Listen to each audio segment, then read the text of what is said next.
only a point behind Man City, even though Man City have a game in hand, which is a game even Arsenal had to win because their season was actually falling apart. So it was a great victory for Arsenal, and we have to compliment them on that.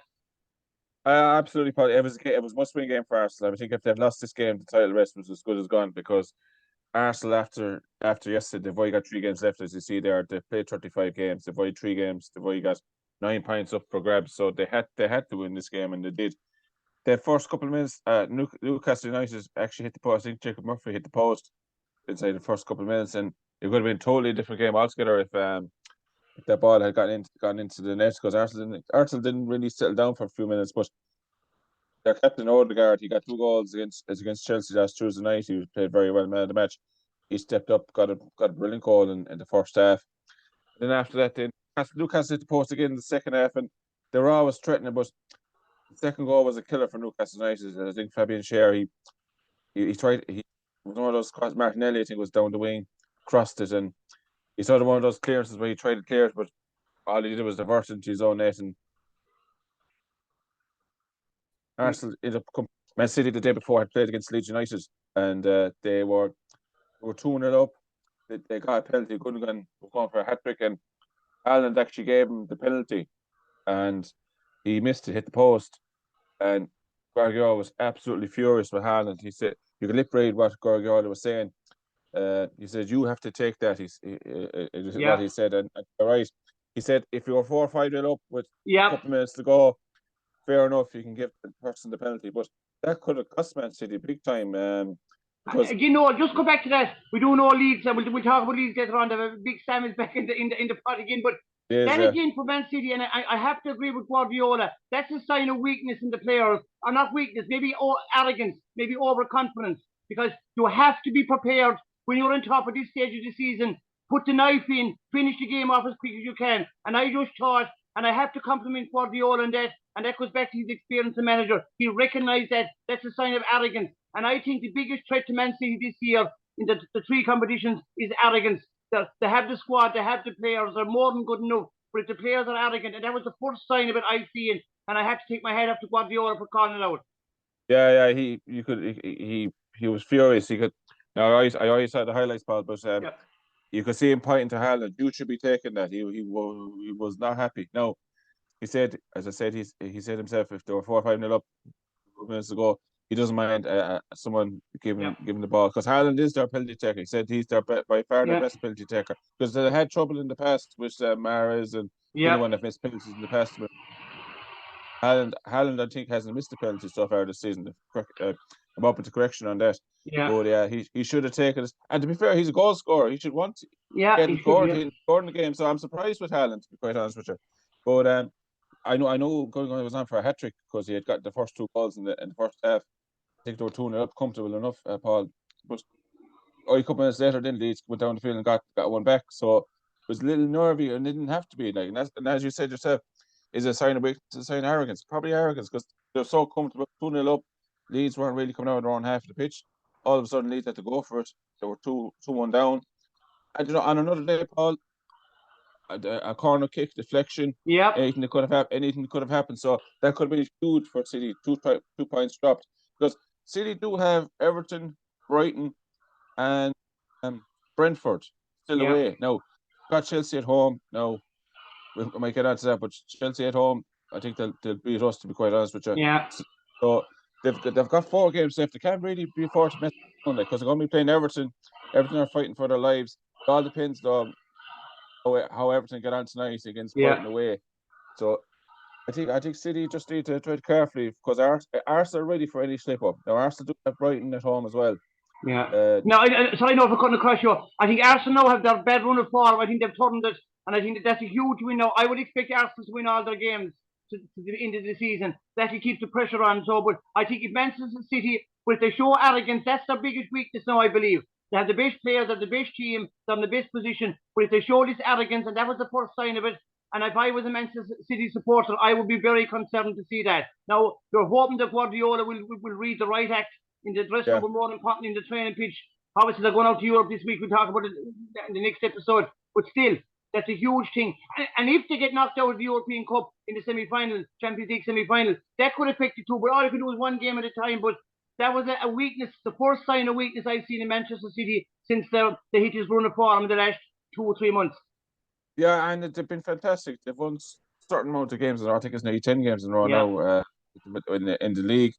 I think the only draw in all competitions they have is the Bayern Munich 1-1 draw, and they'd already won the first leg 3-0. So they're in fine form. They're as you said yourself, they're going for the another for most teams. It's just a little surprising because they're 2-0 up, they're coasting. Yeah. All of a sudden it was 2-1 down, 2-1 at least when I were 2-1 down. But yeah, I think he will. I think Guardiola, he relentless title running for most seasons. Find out that about numerous times. There've been times where I think 3 times they've well, Guardiola was there for 2. 2014, City beat Liverpool by 2 points, and then the last two times they've been by 1 point with Guardiola in charge. So just the importance of these points. He doesn't. He's relentless. Barcelona, Munich. He's a man that loves winning league titles, and he's relentless. So I think he will cut that out now for the next 4 games, particularly in the league, because he knows the importance of these points. Yeah. Now, Noel, the big story now, of course, is for the qualification to the top 4. We had written Liverpool off a few weeks ago, but in fairness to them, they've gone on the run, and a big result this night. Not only Newcastle get beaten by Arsenal, but Manchester United were beaten by West Ham.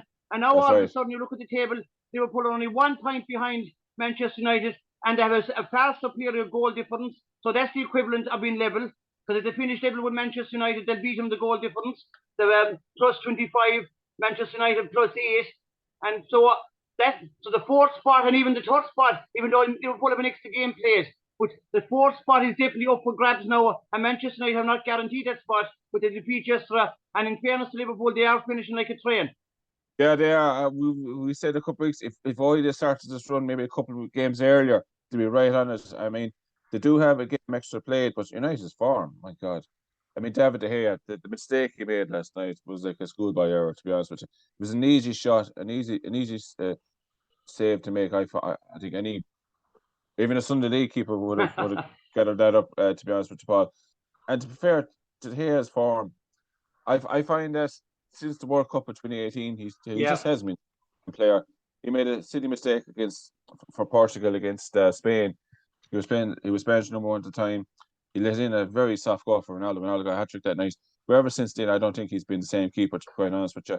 And there used to be this phrase, "a rare mistake," but to be fair, no, these rare mistakes are coming a lot more common now than it was before that. He's a worry. United fans, I think, will be worried. No, just a quick word there on the goalkeeper. They often say, even if it happens to the best of keepers, that eventually they could lose their nerve. And I've heard that back over the decades, even the top keepers, and even all the way down the line, that eventually something goes wrong. You pointed it there in that World Cup match against Portugal. We all know Portugal and Spain are next door neighbours. There'll be a fierce rivalry there, and they know the players will have rivalry in the clubs and everything. He made a crucial mistake. Has that affected his nerve? Because since then, and for a number of years, we have to say, he kept Manchester United going because they were very poor there for a couple of years, only for the goalkeeper. They would have been in relegation battle 2 or 3 years. But somehow now it seems, has he lost his nerve, I wonder? Yeah, well, there's been talk that United need a new goalkeeper. And I think a lot of fans will be thinking now they probably do. There has been talk that he could get a contract extension. Now, Ten Hag said he wanted to keep Ronaldo. He came out yesterday and said he wanted to keep De Gea. Yeah. So we can't take that. We can't take a manager's word sometimes too much. But personally, I think that United, he's been a great servant for United, but particularly with the modern way, and whether you agree with it or not, he's not a very good goalkeeper with his feet. Yeah. His shot stopping has. I mean, if you saw the attempt yesterday was comical, really. The goal that he let in. Benrahma, I think, he didn't really hit it clearly, and I mean, there's even talk that the West Ham United fans were getting ready to say like a bad miss. I mean, I think they were more shocked themselves that the goal went in the keeper. But no, I think he has. His form would be a worry for United fans. Yeah, and no, just a quick word. Sorry, no, just before we move on, just a quick word on Liverpool. They're finishing like a train. I would expect him now. I am not sure the last 3 matches, but I would expect him to win the last 3 matches. So that means Newcastle and Manchester United, but particularly Manchester United, they have to buck up even though they have a game in hand because they could slip out of the top 4. Very simple.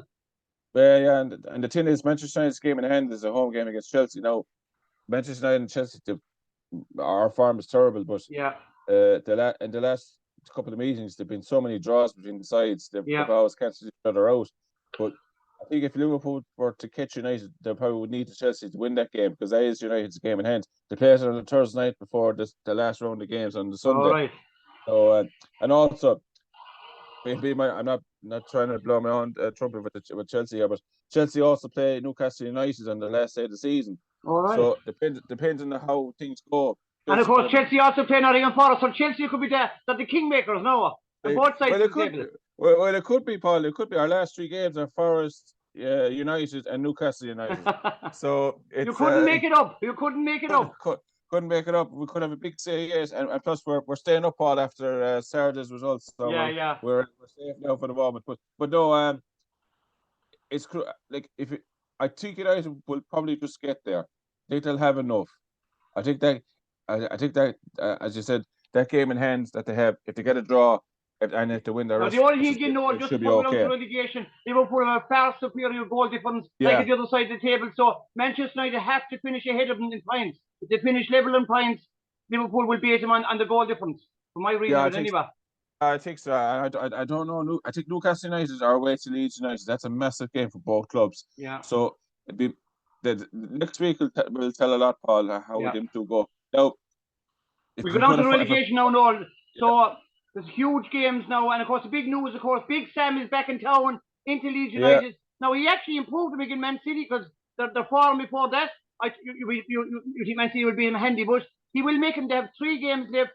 I don't know will he work, but he will definitely make him harder to beat anyway. There's no doubt about that. And I would expect him after 3 games, they'll probably win one of them, maybe, but they definitely get a few draws. They might get a draw or 2 draws. He will make him harder to beat. Now, if he had 7 or 8 games to go, I would give him a good chance, because whatever you think of Big Sam, he has a great record of getting teams out of relegation. But that'll be interesting now with 3 games to go. But it's a pure logjam. Now, with West Ham beating Manchester United this night, Sunday evening, they're safe now, I reckon. So it's a definitely 3 from 5 now, in my opinion. And there's 2 huge games tonight. Monday night, the 8th of May. Big game, Nottingham Forest are at home to Southampton. To my book, Nottingham Forest have to win this. It's a draw that game. They're relegated. That's my personal opinion. Yeah, I think this is the biggest game for Nottingham Forest have had for a number of years, Paul. To stay in the Premier League, I can't remember how long you were out of it, but you got long enough. I remember Nottingham Forest playing in 1990. United put 8 goals past them, 8-1. Yeah. Thanks for that. Yeah, I'm not even United. I just won it all. Yeah. But I'm not even a United supporter. But get back to the Nottingham Forest. This is a massive game. I mean, this is the home fans will be right behind their side tonight. Southampton are a funny side, Paul. Southampton beat Chelsea home and away. They went to United and they got a draw. They drew with Arsenal. They drew with Arsenal twice, home and away. Yeah. They beat City in the league 2-0, and it was actually comfortable enough. Funny enough, it was comfortable enough game for them. Yeah. They're such a funny side, Paul. But I do think that's too late for Southampton. No, they'll be motivated. They'll try and get out. They'll fight the very last until they can. They're actually dangerous now, because they have to go for it now. So in my opinion, they're very dangerous now, because they have to go for the win, whatever hope they have. So they're a really dangerous team. Yeah, I just feel that they're bottom of the table for a reason, Paul. That they just haven't done enough in the games against teams around them. Nottingham Forest being one of them. But we know, sorry, for cutting across you, we have the exact same problem. And I was talking to another Nottingham Forest supporter on Saturday. There's actually another one not living too far away from me. And he was saying the problem is we go 1-0 up. Nottingham Forest go 1-0 up. And then instead of going for the second goal and doing the same team, we start getting defensive. And the problem is we can't defend. And that's and I don't mean to be funny, I'm not trying to be cracking jokes, but that's actually what's going to happen again. And the crowd in the nerves. So this is a huge game. It says not alone on the pitch and your ability, but also the psychology of it there. Because the crowd would be nervous. But I would take a 1-0 scratchy win in the last minute. But obviously you'll be hoping to get a few goals. But I think this is a huge. We have 3 games or 4 games left, including tonight's game. This is the game we have to win. So it's a crucial game to win. I hope we win it 1-0, but there is danger because Southampton are almost gone. So they're basically going to throw the kitchen sink at it. A draw is no good to them either. So it makes them a very dangerous game. But so what's the other game? In Everton are playing. Brighton are at home to Everton. That's another big game too. And I would say Brighton, they have a couple of games in hand.